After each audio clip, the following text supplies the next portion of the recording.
And now to a major development in that high school football sexual assault scandal in New Jersey. The 17s charged in the case will not be tried as adults. The county prosecutor says the Sayerville High School students should appear in family court. CBS News legal analyst Rikki Klieman used to prosecute sex crimes. Rikki, good morning. Good morning. You're surprised that they're not being tried as adults. I am surprised. I understand the reasons why, but particularly in this county, much more than any other county in New Jersey, waives to adult status, meaning making them be tried as adults.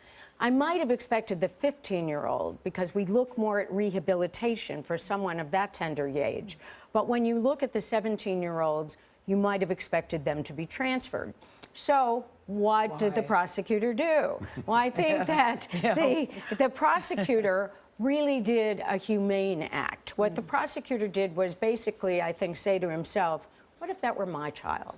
What he did was he looked at all of the factors, not just the severity of the crime, which would have been enough to transfer them, but also to look at their criminal history, if any, their ages, what possible rehabilitation they might have. And of course, all of these teens are amenable to rehabilitation. So if in fact they were found guilty, what would be the difference in terms of sentencing? Huge difference, Charlie. If they were found guilty as adults of the top count, that's a 20-year maximum. And what's the top count again? The top count is aggravated sexual assault. Remember, this was a very depraved act in this locker room.